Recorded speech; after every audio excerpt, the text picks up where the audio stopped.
আপনারা দেখছেন Dhaka Beijing express. Channel 24 ও China media গ্রুপের যৌথ আয়োজনে থাকছে চীন ও বাংলাদেশের নানা খবর।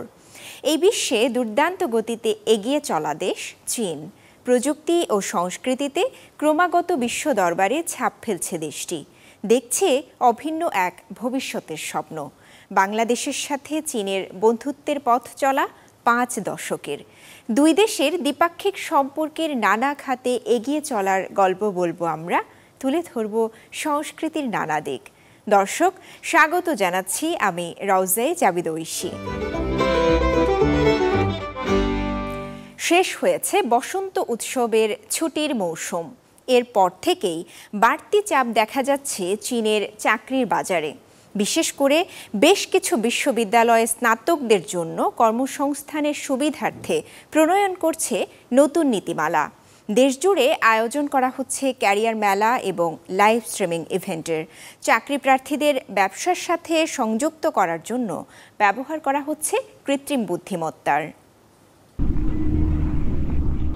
বসন্ত উৎসবের ছুটির মরশুম শেষ হওয়ার পর চীনে কর্মসংস্থানের তীব্রতা বেড়েছে বহুগুণ।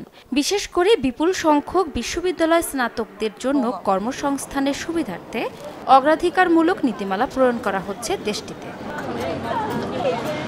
দেশ জুড়ে স্থানীয় সরকার ক্যারিয়ার মেলা এবং লাইভ স্ট্রিমিং ইভেন্ট আয়োজন করছে এবং চাকরি প্রার্থীদের ব্যবসার সাথে সংযুক্ত করার জন্য এআই চালিত পরিষেবা চালু করার পরিকল্পনা করেছে।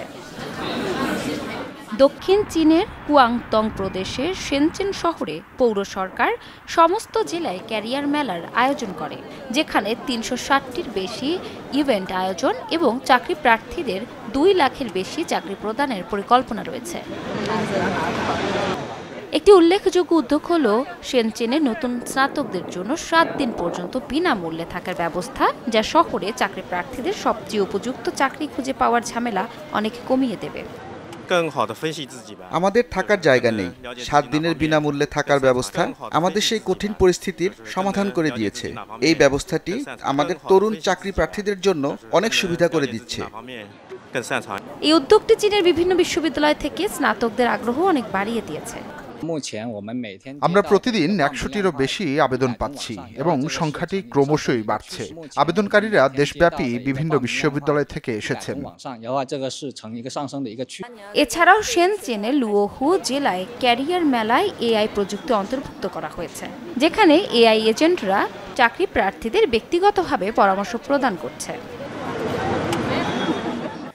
সদ্য শেষ হয়েছে চীনা নববর্ষ ও বসন্ত উৎসব উদযাপন।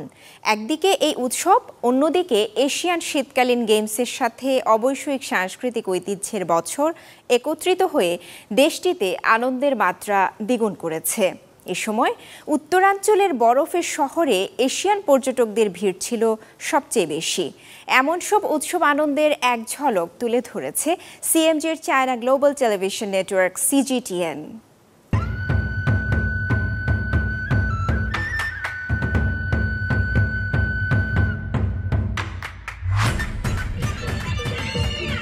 আসুন সবাই একসাথে হয়, আমাদের উত্তর পূর্বাঞ্চলের বাসিন্দাদের নববর্ষের স্বাদ উপভোগ করতে দিন। নববর্ষের উষ্ণ স্বাদ উত্তর পূর্বাঞ্চলেও ঐতিহ্যবাহী ইউয়ানশিয়াও ডাম্পলিং খাও। তাড়াতাড়ি খাও, তাড়াতাড়ি খাও, ইউয়ানশিয়াও খেতে এসো।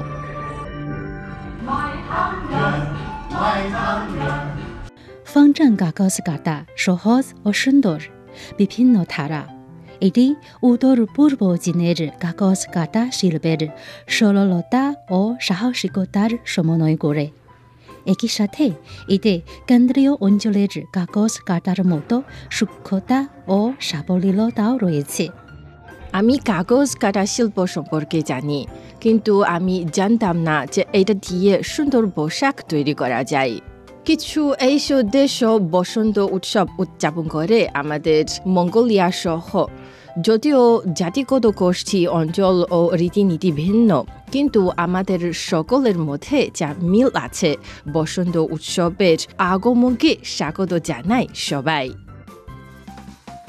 আমাদের ঘড়ির আঁকা ছবি এটি হেলংজিয়াং প্রদেশের গালু মাটিতে জন্মানো গমের ঘাড়কে জীবাণুমুক্ত করে ভিজিয়ে রেখে এবং রং করে কাঁচি দিয়ে গেঁথে ফেলা হয়। তারপর আমাদের ঘরে তৈরি সরঞ্জাম ব্যবহার করে এটি সমতল করে স্ক্র্যাপ করা হয়। তারপর এটিকে স্ট্র পেপারে পরিণত করা হয়। বিভিন্ন ধরনের ঘরের ছবি তৈরি করা শুরু করা যায়। এটি আমাদের দেশ কর্তৃক একটি জাতীয় উপহার হিসেবে মনোনীত। সে এটা করেছে, আমারটা এই রকম। চীনের চিত্রকলার উৎপত্তি মিং রাজবংশের আমলে।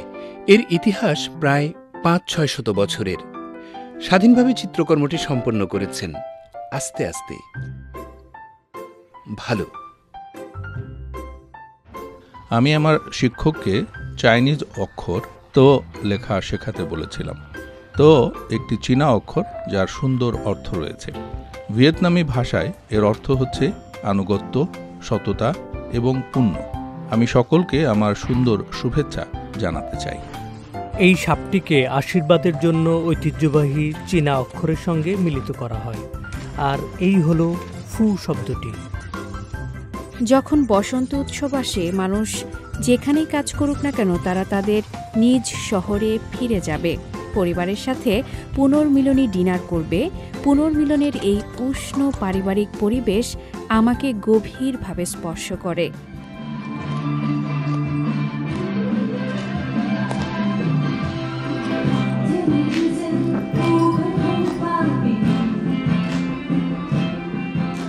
বসন্ত উৎসবের রীতিনীতির মধ্যে আমি ডাম্পলিং তৈরি করতে সবচেয়ে বেশি পছন্দ করি। চীনা ডাম্পলিং নেপালি স্টিম বানের মতোই। চীনের মতোই বসন্ত উৎসবের সময় তরুণ প্রজন্মকে লাল খাম দেওয়ার রীতি নেপালেও রয়েছে। আমাদের নেপালেও চীনের মতো উৎসব হয়। আমাদের একটা উৎসব আছে যা 15 দিন ধরে চলে, এটাই দশাইন। ফিলিপিন্সে চীনা নববর্ষে একদিন সরকারি ছুটি থাকে। আমরা হয় বাইরে একটা ভালো খাবার খেতে যেতে পারি, অথবা বাড়িতে আমার বাবা বিভিন্ন খাবার রান্না করেন। নববর্ষের প্রথম দিনে সব সময় প্রচুর যানজট থাকে। মানিলার চায়না টাউন মানুষে ভরা। সেখানে প্রতিনিয়ত কিছু ভ্রাম্যমাণ স্টল থাকবে যেখানে উপহার কেনা যায়। সর্বত্র ভাতের কেক বিক্রির স্টল রয়েছে। নতুন বছর উদযাপনের জন্য ফিলিপিনো চাইনিজদের অবশ্যই ভাতের কেক খেতে হবে। ঢাকা বেজিং এক্সপ্রেসে নিচ্ছে একটা বিরতি, সাথেই থাকুন।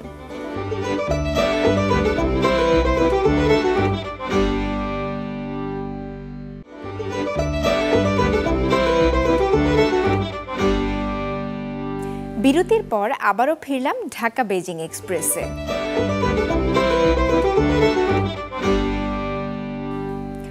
অমর 21শে বইমেলায় কনফুসিয়াসের কথোপকথন নামে বাংলায় অনুদিত চীনা বইয়ের মোড়ক উন্মোচন হয়েছে। বৃহস্পতিবার বিকেলে অ্যাডন পাবলিকেশনস থেকে প্রকাশিত এই বইয়ের মোড়ক উন্মোচন করা হয়। এ সময় বইটির মূল অনুবাদক পিকিং বিশ্ববিদ্যালয়ের অধ্যাপক টং ইউচেন উপস্থিত ছিলেন। বইটিতে বাংলাদেশ ও চীনের কূটনৈতিক সম্পর্কের 50তম বার্ষিকী উপলক্ষে চীন ও বাংলা ভাষাভাষী মানুষকে উৎসর্গ করা হয়েছে। ইন্টারন্যাশনাল কনফুসিয়াস ফেডারেশন এবং বেইজিং ফরেন স্টাডিজ ইউনিভার্সিটির সহযোগিতায় এই বইটি অনুবাদ করেছেন অধ্যাপক টং ইউচেন এবং সিএমজি বাংলার সাংবাদিক ইয়াং ওয়েমিং স্বর্ণা।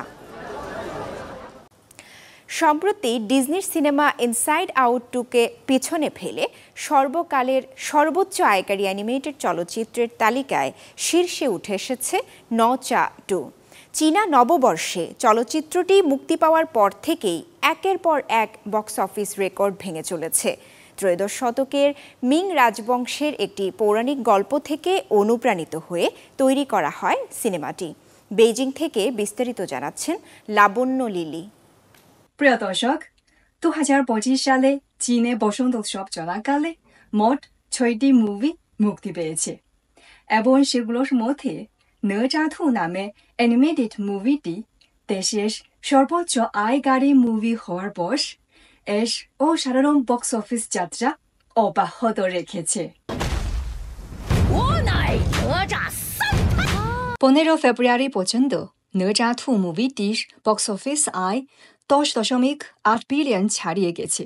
এবং একমাত্র হলিউড বহির্ভূত প্রযোজনা হিসেবে এটি বিশ্বব্যাপী অ্যানিমেশন চলচ্চিত্র বক্স অফিসে দ্বিতীয় স্থানে রয়েছে। বর্তমানে নজাথু অস্ট্রেলিয়া, নিউজিল্যান্ড, যুক্তরাষ্ট্র, কানাডা, জাপান, সিঙ্গাপুর সহ অনেক দেশে মুক্তি দেওয়ার পরিকল্পনা আছে। উত্তর আমেরিকার প্রিমিয়ারটি 8 ফেব্রুয়ারি যুক্তরাষ্ট্রের লস অ্যাঞ্জেলেসের হলিউডের TCL চাইনিজ থিয়েটারে অনুষ্ঠিত হয়। উত্তর আমেরিকা, অস্ট্রেলিয়া, নিউজিল্যান্ড এবং অন্যান্য স্থানে প্রাক বিক্রয় জমজমাট হচ্ছে। দর্শকদের প্রত্যাশা ইতোমধ্যেই সর্বোচ্চ পর্যায়ে পৌঁছে গেছে। অত্যাধুনিক অ্যানিমেশন প্রযুক্তি এবং গভীর আখ্যানের মাধ্যমে চীনের চলচ্চিত্র শিল্পের উচ্চতাকে পুনরায় সংজ্ঞায়িত করে এবং বিশ্বব্যাপী চলচ্চিত্র বাজারের দৃশ্যপটকে নতুন করে রূপ দেয়। অনেক পেশাদার বিশেষজ্ঞ এভাবে নজাথু-এর উচ্ছ্বসিত প্রশংসা করেন। নজাথু-এর সাফল্য নিঃসন্দেহে চীনা ঐতিহ্যবাহী সংস্কৃতির একটি আধুনিক পুনর্নির্মাণ এবং সময়ের চেতনার সাথে একটি চমৎকার অনুরণন। বিশ্ব দৃষ্টিভঙ্গি, চরিত্র বিন্যাস থেকে শুরু করে গল্পের বিন্যাস পর্যন্ত নজাথুতে গভীর চীনা সাংস্কৃতিক অর্থ এবং দার্শনিক জ্ঞান রয়েছে। এক সময়ের বিদ্রোহী ছেলেটি যখন আরও বড় সংকটের মুখোমুখি হয়েছিল, তখন ছেংথাংগুয়ান নামে নিজের জন্মস্থান পাহারার দায়িত্ব নেওয়ার উদ্যোগ নিয়েছিল। ব্যক্তিগত সংগ্রাম থেকে শুরু করে পরিবার ও দেশের প্রতি দায়িত্ব, এটি কেবল একটি পৌরাণিক ব্যক্তিত্বের পূর্ণতা। 1900টি স্পেশাল এফেক্ট শট এবং 10,000-এরও বেশি স্পেশাল এফেক্ট উপাদানের বিশাল পরিমাণ দেশীয় অ্যানিমেশনের প্রযুক্তিগত সীমাকে প্রায়ই চ্যালেঞ্জ করে। এই অত্যাশ্চর্য স্ক্রিন অভিজ্ঞতা এবং ভিজুয়াল এফেক্টের পিছনে রয়েছে 138টি চীনা অ্যানিমেশন কোম্পানি এবং 4,000 জনেরও বেশি অ্যানিমেটরের পূর্ণ সমর্থন, যারা যৌথভাবে চীনা অ্যানিমেশনের জন্য এগিয়ে যাওয়ার পথ তৈরি করেছে। নজাথু-এর জনপ্রিয়তার কারণে এই কার্টুন চরিত্র সংক্রান্ত ব্যাপক পণ্য বিক্রি হচ্ছে।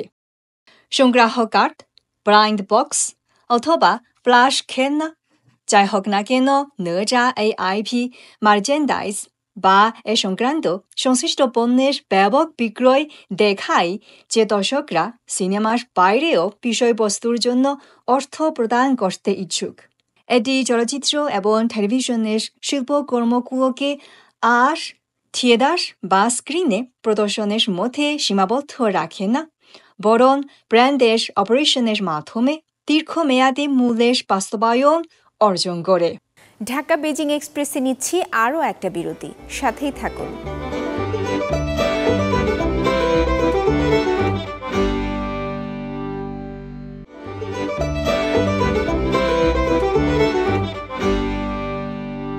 বিরতির পর আবারও ফিরলাম ঢাকা বেজিং এক্সপ্রেসে। এবারে নতুন রোবটে তাক লাগিয়ে দিচ্ছে চীন। লিংস নামের উচ্চ গতির 4 স্তরের এই রোবটটির অফরোড ক্ষমতা সত্যি প্রশংসনীয়। শক্তিশালী এই যন্ত্রটির পায়ে থাকা চাকাগুলো এটিকে উঁচু নিচু ভূখণ্ডের চড়াই উতরাই পেরিয়ে নিয়ে যায় যে কোনো প্রান্তে। ফলে কুকুরের মতো রোবটটিকে যে কোনো পরিবেশে দক্ষতার সাথে নেভিগেট করা যায়। প্রযুক্তি খাতে একের পর এক অভিনব উদ্ভাবনে বরাবরই এগিয়ে চীন। এবার নতুন এক রোবট প্রদর্শন করে তাক লাগিয়ে দিয়েছে দেশটি। হ্যাংচো ভিত্তিক প্রযুক্তি প্রতিষ্ঠান ডিপ রোবোটিক্স দ্বারা তৈরি কুকুরের মতো রোবটটি সম্প্রতি প্রদর্শন করা হয়েছে। লিংস নামের উচ্চ গতির 4 স্তরের এই রোবটটির অফরোড ক্ষমতা বেশ প্রশংসনীয়। শক্তিশালী এই রোবটটির পায়ে থাকা চাকাগুলো এটিকে উঁচু নিচু ভূখণ্ডের চড়াই উতরাই পেরিয়ে নিয়ে যায় যে কোনো প্রান্তে। ফলে দক্ষতার সাথে যে কোনো পরিবেশে নেভিগেট করা যায়। একদিকে এটি আমাদের সর্বশেষ প্রযুক্তিগত শক্তি দেখায়, অন্যদিকে এটি আমাদের নির্দিষ্ট ব্যবহারের ক্ষেত্রে রোবট তৈরি করার সুযোগ দেয়, যার জন্য রোবটটিকে এই জটিল ভূখণ্ডে দ্রুত মানিয়ে নিতে হয়। তাই আমরা এটিকে তুষার এবং পানির মতো কঠিন পরিবেশে বেশ কম তাপমাত্রায় রেখেছি। এর সক্ষমতা বেশ প্রশংসনীয়। এসবের পাশাপাশি রোবটটি এক পায়ে দাঁড়াতে পারে, উচ্চ গতিতে ভারসাম্য বজায় রেখে বাধা অতিক্রম করতেও পারে। চীনের ছিছিহার শিল্পকেন্দ্রে অবস্থিত চায়না ফার্স্ট হেভি ইন্ডাস্ট্রিজ এরই মধ্যে তাদের কার্যক্রম জোরদার করেছে, যেখানে বিশ্বের বৃহত্তম 700 টনের পারমাণবিক শক্তি রটার তৈরি করা হচ্ছে। বর্তমানে বিশ্বব্যাপী মাত্র 2টি কোম্পানি এই ধরনের বিশাল পারমাণবিক সরঞ্জাম তৈরি করতে পারে। পারমাণবিক খাতে মনোযোগ বাড়িয়েছে চীন। সম্প্রতি চীনের উত্তর পূর্বাঞ্চলের ছিচিহার শিল্পকেন্দ্রে অবস্থিত China first heavy industries CFHI এর মধ্যেই তাদের কার্যক্রম জোরদার করেছে। প্রায় 700 টনের পারমাণবিক শক্তি রটার তৈরি করেছে সংস্থাটি, যা বিশ্বের বৃহত্তম রটার হতে যাচ্ছে। ছিছিহার এলাকার ঘরের বাইরের তাপমাত্রা হিমাঙ্কের নিচে। এরই মধ্যে CFHI ওয়ার্কশপে পুরো দমে চলছে ফোর্জিং কার্যক্রম। চুল্লি থেকে হুহু করে নির্গত হচ্ছে তাপ। বিশ্বের বৃহত্তম ভর উৎপাদিত ইস্পাতের ইনগটটি ধীরে ধীরে 20 মিটারেরও বেশি উঁচু চুল্লি থেকে বেরিয়ে আসছে, যা 1200 ডিগ্রি সেলসিয়াস পর্যন্ত উঠতে পারে। এই বিশাল অংশটির মাধ্যমেও রোটার তৈরি করা হবে, যা পারমাণবিক শক্তি ইউনিটের সবচেয়ে গুরুত্বপূর্ণ উপাদানগুলোর মধ্যে একটি। এর উৎপাদন জটিলতা সামগ্রিক ফোর্জিং প্রক্রিয়ার মধ্যে রয়েছে। এই অংশের জন্য প্রয়োজনীয় ইস্পাতের ইনগটটি আকারের সবচেয়ে বড়, সবচেয়ে ভারী হয়। এই প্রক্রিয়ার প্রযুক্তিগত মান অত্যন্ত কঠিন। শুধুমাত্র প্রি ফোর্জিং গরম করার জন্য 1200 ডিগ্রির বেশি তাপমাত্রা প্রয়োজন, এবং যা সম্পূর্ণভাবে শেষ হতে 3 দিন পর্যন্ত সময় লাগে। চুল্লি থেকে বের হওয়ার পর টুকরোটিকে 15,000 টনের একটি ফোর্জিং প্রেসের চাপের মুখে পড়তে হয়, যাতে অভ্যন্তরীণ এবং বাহ্যিক উপকরণগুলি সমস্ত কর্মক্ষমতা মান পূরণ করে। বর্তমানে বিশ্বব্যাপী মাত্র 2টি প্রতিষ্ঠান এ ধরনের বিশাল পারমাণবিক সরঞ্জাম তৈরি করতে পারে। মূল প্রযুক্তির অগ্রগতির ফলে এর অর্ডারের প্রবাহ বেড়েছে। চাহিদা মেটাতে উৎপাদন লাইনগুলি চলছে পুরো দমে। ঢাকা বেজিং এক্সপ্রেস আজ এ পর্যন্তই। চীন ও বাংলাদেশের দ্বিপাক্ষিক সম্পর্ক এবং নানা ঘটনা প্রবাহ নিয়ে আবার দেখা হবে পরবর্তী পর্বে, একই দিনে একই সময়ে চ্যানেল 24-এ।